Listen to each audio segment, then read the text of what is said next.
Okay, so let me gallop through the third and then we'll turn and talk. So this whole idea that teaching is just this innate talent.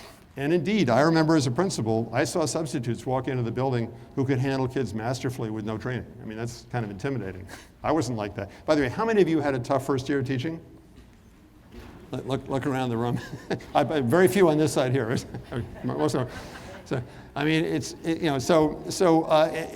congratulations, Mrs. Roberts, you've changed my life. So teachers like that. And Hollywood has really been an accomplice here in this idea of innate talent. So look at these films. How many of you remember Goodbye, Mr. Chips? Remember that sort of dates us here. So then who's this guy on the right? Jaime Escalante. What was the name of that movie? Stand and Deliver. And the guy on the left is the actor almost who played him in the movie. Okay, so then we got Robin Williams, of course, what was the name of that movie? And then the last one is Freedom Writers, Aaron Grunwald in Los Angeles. So these are all these heroic teachers who made it look easy, made it look like this is innate talent.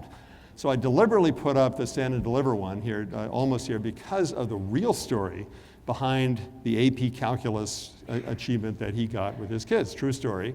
And by the way, you remember the College Board didn't believe it. They thought they cheated, and they made them take the test again, and they did even better. But the story behind that is that Jaime Escalante came into that school, and it took 7 years to get to the point where they got that achievement with AP Calculus. It took 7 years, and guess who another important person was? The principal of the school, who helped us set up the continuum from the middle school kids, getting their solid base so that when they got to the AP Calculus class, they could do this. So it's not overnight. And Escalante went off to another school and wasn't as effective because he didn't have the conditions. So yes, there's talent involved here, but there's just a lot of hard work, and the principal is a critical part of that. So most teachers get better. Most teachers, gradually come along. And one of the things that I'm very careful with my language on is I don't talk about a mediocre teacher. I talk about mediocre teaching practices that can be improved, in most cases can be improved by effective leadership, coaching, evaluation, supervision. We'll get to that in a minute.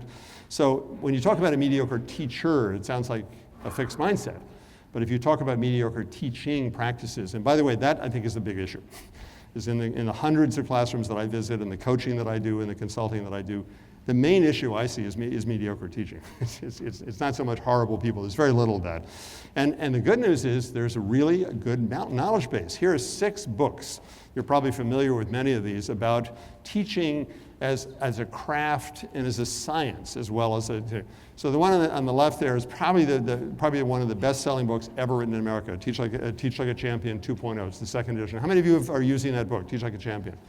So if you haven't seen this book, I think it's the best book that's been written on this specific, the subtitle is 62 Techniques That Put Students on the Path to College. Wonderful book for teachers of all kinds. They love this book.